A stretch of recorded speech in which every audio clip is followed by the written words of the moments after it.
Hello and welcome to Bankers Trust. For a change this week, I am not with the CEO of a bank, but a banking aspirant, Mr. Shachindra Nath, CEO of Religare Enterprises Limited. Sachin, welcome to the show. Thank you so much, Tamal. I know you are very busy. You are the person who is drawing up the plan to get into banking, right? The initiative is driven by you. Yeah. But tell me first thing, why do you want to become a bank? And is for access to cheap money, that's the greed. No, Tamar, actually, in last 11 years of hard effort of what we have been trying to build, our aspiration have always been to build an emerging market financial services business. And it has three components. And the leading component of that too is build an integrated financial services business in India. And very gradually, with hard effort, we have built everything which exists in financial services world except commercial banking. And purely from a customer servicing proposition, having a bank helps all our businesses and also helps to give us better service delivery in financial services domain to all our customers. You have an NBFC already and you are lending money. Then why do you need a bank? I think so. It's not about credit. It's about the servicing proposition. If you look at the businesses which we are in, whether it's our life insurance, whether it's our asset management, whether it's our retail brokerage business, having a bank allows us to help service our customer in far better way than what we do today.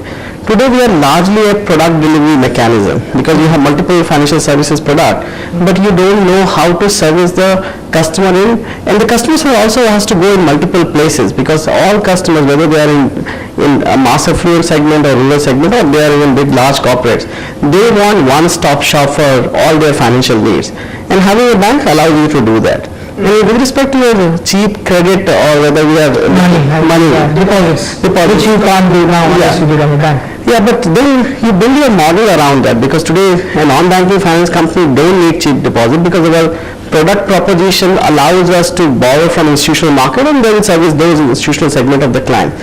Obviously, once you become a bank, because you are accessing deposits, then obviously you have very low cost of funds. You can build your product proposition according to that. So I don't think so it is about the cheap money or cheap deposit. It's about achieving our whole aspiration of building an integrated financial services business. Finally will come in full shape when you have a banking alongside all our businesses. So that's the missing link. And also having a bank will help you to move up the value chain, right? Absolutely. See, our belief in the shareholders' value.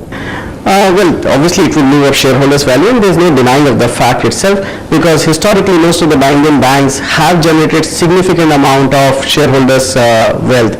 But beside that, financial services industry in India is very trust driven because mass retail clients today still like to bank or like to deal with the firms where they have very high trust propositions. So fiduciary businesses like banks, asset management, life insurance build your credibility and trust among your customer segment. So it is more needed from that perspective. I don't think so that we as management can't generate shareholders value without bank having in us. We have done that over a period of time. We would continue to do that. But purely in order to get the full wallet share of all our customers and also for us to provide them all services, banks is needed. But tell me, that is what you want, okay? Yeah. But as a consumer, as a customer, what would I get from you which I don't get from others? Absolutely, I think that's the most critical thing because a lot of people ask this question is that why banks are needed in this country because we already have so many numbers, probably 78 banks in the country. Having said that, the challenge have been that 70% of the Indian banks are large, technically government-owned banks, and there is no innovation which is happening. The financial services market is all well known and it has been said so many times that while the market continues to grow at 8% up to 9 to 10% of GDP, savings is growing at 42% of GDP. But the under-penetration which you see today, whether it is lending, whether it is equities, whether it is asset management, because there is no innovation which is happening in financial services market because old players have no incentive to innovate because they have their day-to-day job of managing their current size and they are too focused on doing that itself. A new player has compulsion to innovate and bring down whether it is cost of delivery, whether it is service proposition, it has to bring that innovation which is needed for the market. This business is no different, Tamal, than what has happened to, for example, in telecom, because, or what has happened to the airline business. Because if you see what has happened in telecom, I still remember in 80s, when I wanted to call somebody far remote, I used to go to the Indian HO of the post office and make STD calls from there.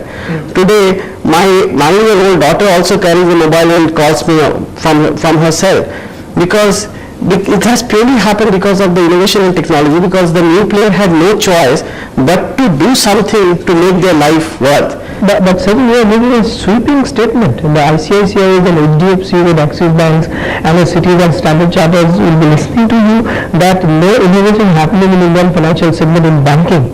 So what kind of innovation you plan to do? I think the first level of innovation has been done by them. Okay. So I think so in 90s when the first generation of the banking license were granted, they have been very, very innovative, and they have brought first generation of change. When again when Kotak and Yes Bank have been granted license, they have brought some level of innovation. Having said that, they have their own size and they are running their own businesses in a defined manner. Right. It is very difficult for an existing large business to transform and do something very unique, because the risk reward proposition of the change is not weighed in their favor, versus a new entrant which would be pushed to make a large, well expanded, rural and semi-urban focused branch-led business model would bring something on the table which would benefit end customers. So I'm not saying that they have not done that, but I'm saying that the new people would probably do better. We are constantly, in the last 7 months, we have gone roughly around 9-10 countries.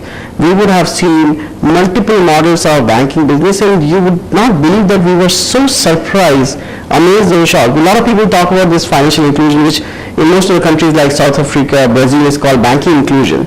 We have seen models where new banks have used banking inclusion and made themselves very, very profitable. And every bank keeps saying that the financial inclusion will not be profitable. There is truth in that, but depending upon how you are bringing that delivery. And mind you, this is not going to happen by just new people trying to do that. Obviously, you need full regulatory environment to change, you need regulations to change. But I believe that these new players can bring that innovation.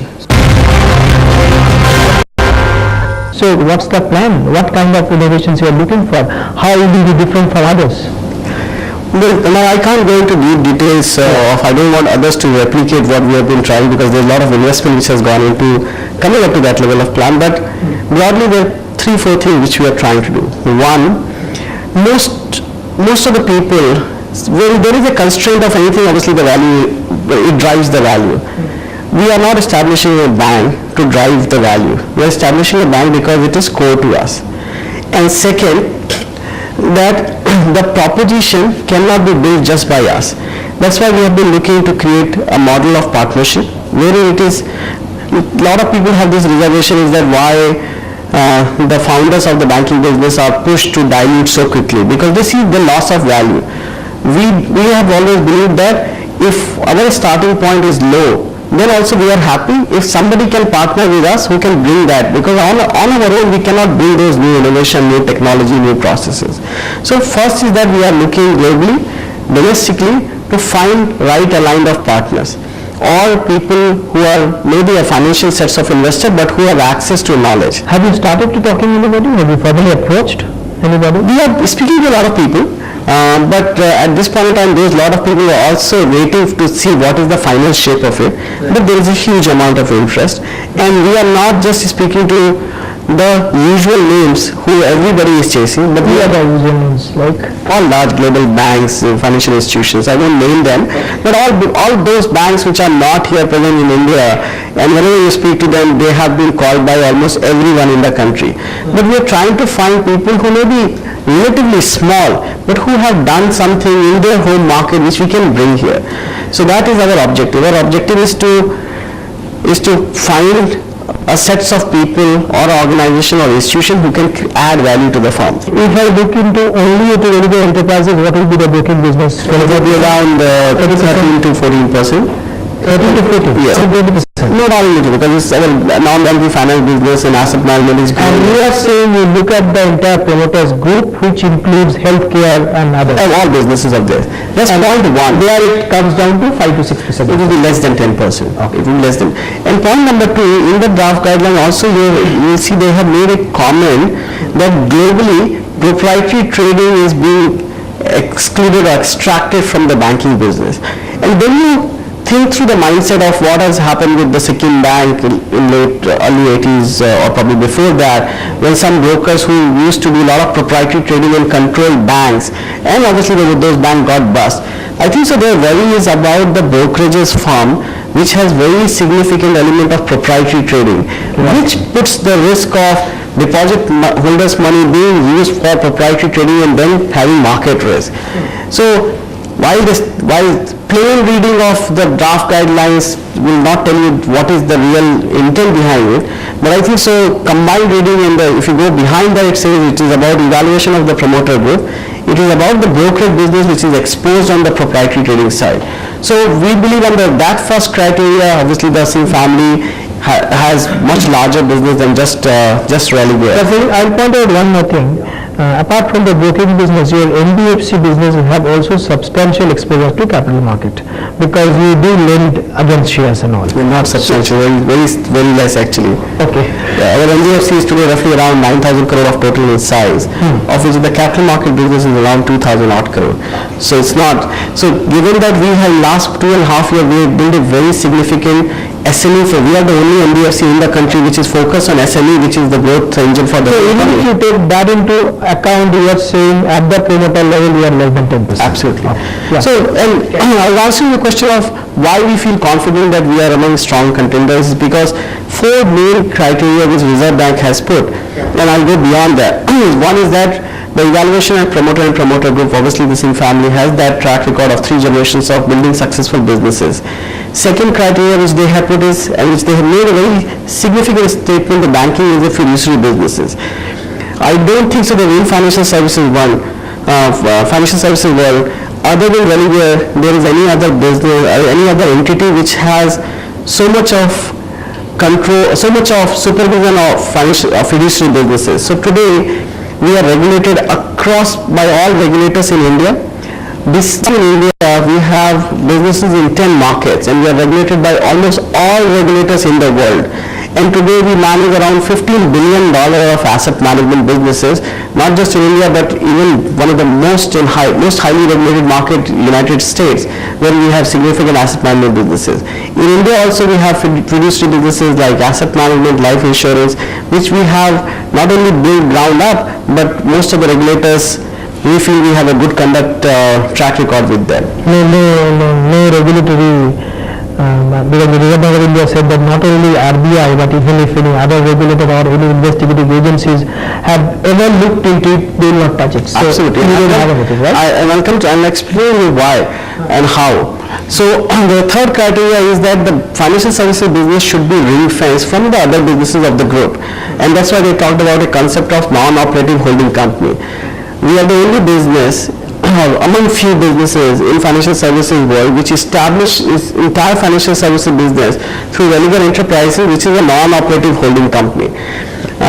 In 2010, we got it registered as non-banking finance business, in which we probably convert into CIC, which we have applied. And in that process, Reserve Bank takes no objection certificate from all regulators, which regulates all our subsidiaries. So the fact that till as recent as 2 years back, we have got our parent company registered with Reserve Bank, and our entire business is under Reserve Bank supervision, and also the structure is exactly what Reserve Banks want.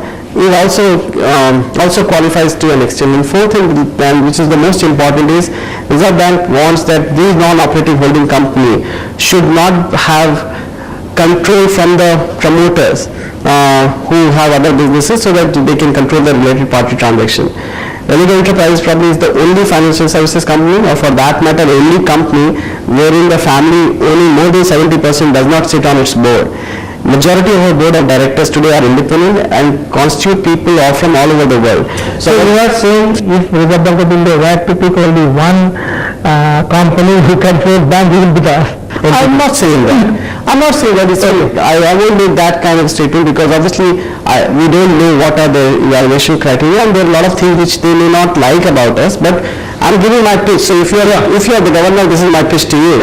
As simple as that. Because another key thing is apart from your exposure to broking business, other part is that Reserve Bank of India draft norm said that you need to be widely held. Now you yourself said that promoters between the two brothers, the same brothers hold 70%, right? And you are having a rights issue, post rights issue, it will be a little even above 70%. So it means you are not widely held. So the widely held also, I think the draft guidelines talks about at again promoter group level. In fact, the non-operative holding company, they want it to be wholly owned subsidiary. Right. Versus ours is currently is not a wholly owned subsidiary but held by majority by them. Second, a lot of our business have been in incubation stage for some time. Obviously, that needs a capital to come from one source rather than come from the market. And diversification of Religare Enterprises shareholding is not difficult because given the nature of our businesses which requires significant amount of capital for all our underlying subsidiary, obviously the family stake will continue to come down over a period of time when we will start raising more capital from the market. Now tell me, if I am getting you correct, which means you would not need to float any new company, the non-operative holding company. Religare Enterprises itself can play the role. Absolutely. So in that case, when you look for partners, overseas and domestic, so there will be change in the equity structure. No, because for the banking partners would come at the bank level. So today the way we are structured, Religare Enterprises is like a non-operative holding company and all our businesses are subsidiaries. Okay. And our partnership is Some of them are wholly owned, some of them are joint ventures. So the bank would again be a subsidiary of Religare Enterprises where we can bring the partners. Okay. But Religare Enterprises being listed can raise its capital and diversify its shareholding at wherever it wants. And 500 crore is not an issue at all. The capital part? I think the banking license will generate so much of significant interest to people that capital won't be a problem for anyone. So right from the beginning, will you ask a premium for it or you go at a par when you look for a partner? Again, I said this business is not to get the shareholder value. Fortunately for us, we have a shareholder who doesn't have a capital constraint or capital problem, and they want to generate significant value from their shareholding over a long period of time. So, and in some of our businesses, for example, we have not asked for any premium. I'll give you two examples. In our life insurance business, when we established and we entered with the joint venture with Aegon, most of life insurance ventures in India, the domestic partners have either taken an significant upfront premium or has taken or done something which is wherein they are not partnered but rather just an investor. Versus us, we have taken zero premium when we brought Aegon onto the table and made them as partner and continue to build that business jointly.